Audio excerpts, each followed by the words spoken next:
My goal is never to deliver something that just makes people learn and laugh. My goal is always to make them leave willing and able to change something for the better when they go back to work immediately. I want to tell you about the difference between being a leader making decisions to be popular instead of making great decisions. I watch too many people make decisions in an effort to maximize how people will view them positively, in an effort to be popular. Show of hands, who was popular in high school? There's two of us, so the rest of you guys were nerds. It's comfortable, wasn't it comfortable being so popular? What's your name? Larry. Larry, wasn't it just a comfortable thing to be so popular? Yeah. By the way, does anyone in the room want to dispute the fact that he was popular in high school? That guy right there has got issues, Larry, with your popularity. I'm just saying, you need to talk to that guy. So, I married his girlfriend. Oh! You know, most people are scared of their shadows. They don't want to break out and experience a little more authenticity, a little less censoring, a little more audacious behavior at work. They're scared to death, and sometimes they're justified for being scared.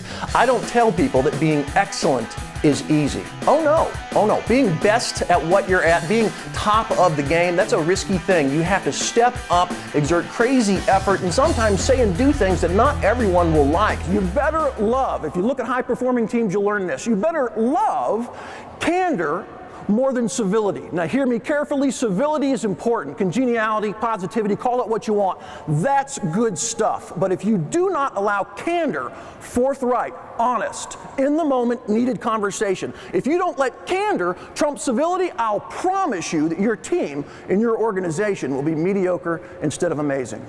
You have to have more candor than civility, but, here's the big but, you have to stop short of allowing jerks in your workplace. Show of hands, how many people have ever worked with a jerk? Are they sitting next to you right now?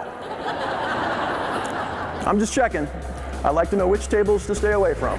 The greatest people we revere, believe me, take all kinds of risks. I'm very honest about laying out that framework for people when they tell me that they're striving, they want to grow, and they want my advice. I say, I can tell you some things to do that I know will make you more successful, but you'd better darn sure hear me when I tell you that it's not risk-free at all. I'm going to tell you the hard way that I learned to remember the need for feedback. This story was about, I don't know, 3-4 years ago. I'm on stage in Cincinnati. I'm telling some stories, a couple hundred execs from some company, and I'm running through story A and B, and it's going well. And at one point, I noticed a man in the audience. I won't tell you his last name. His first name's Mark.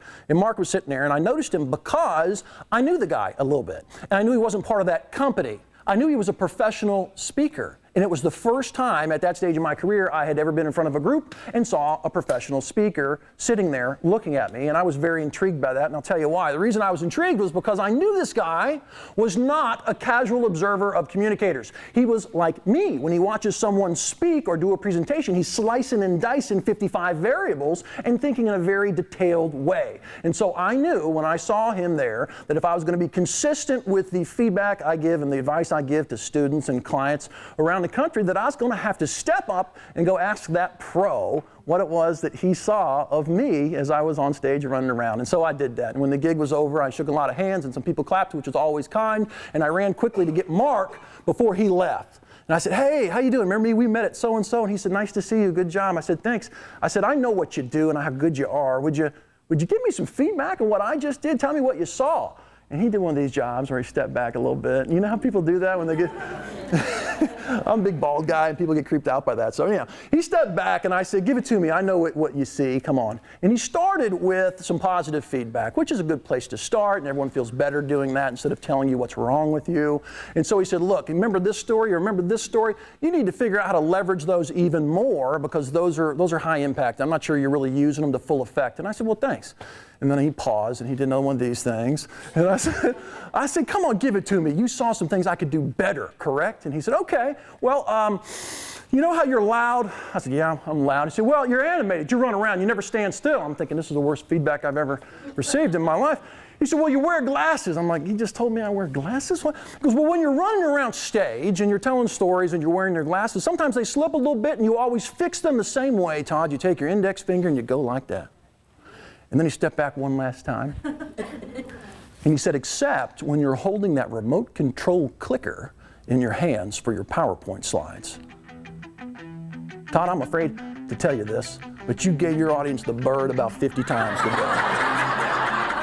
As a big box consultant flying around dealing with people inside corporations trying to fix their problems, the number one thing that intrigued me wasn't trying to fix their problems. It was how few people felt positive, engaged, happy, full of purpose when they went to work every day. That actually became an almost depressing thing for me until I figured out that if I wanted to, I could shape a career around trying to turn that tide, making it a higher percentage of people who felt great, not just okay, not just tolerant, but good, if not great, about going to work and making a difference. For the last couple decades, we have passionately raised a couple of generations of what I call trophy kids. You know what I'm talking about? Trophy kids, right? They play pee-wee. She knows what I'm talking about. They play pee-wee sports. Everybody has fun. They don't keep score. And at the end of the season, the end of the game, who gets a trophy? Everybody gets a trophy or a ribbon or a medal, and they go, you did so good even when they didn't. Is that too harsh for you? Listen to me, scientists, don't forget, right? We're raising children who become, for you as managers, trophy employees. And they think they deserve the Superstar High Five Award because they showed up every day on time all month. No, that's a low standard. Please tell me you understand that. That's a low standard. So I want to tell you about what earning it means, about giving rewards contingent on performance. Excellent performance, not just mediocre performance. He's fun, he's direct, he's inspirational, he's educational, all the things that you want from a professional speaker. The energy that he has, the passion that he has for what he talks about, it just comes through. I think Todd's really good at speaking to us. We, the people, I think Todd's great at that.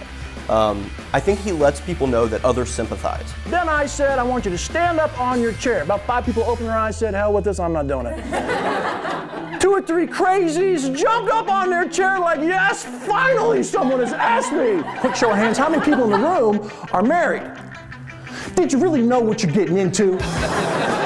I saw an amazing show of nonverbal solidarity and support for me. They were all looking at me like, hang in there, man. People who want to be remembered, make the biggest mark, add the most value, help themselves and their teams the most, know that they have to take those risks. So my job is to make them aware of it, then help them navigate it as successfully as possible.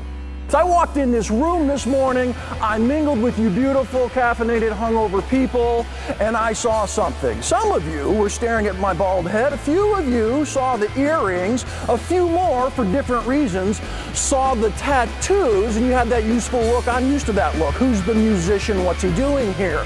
I'm not a musician.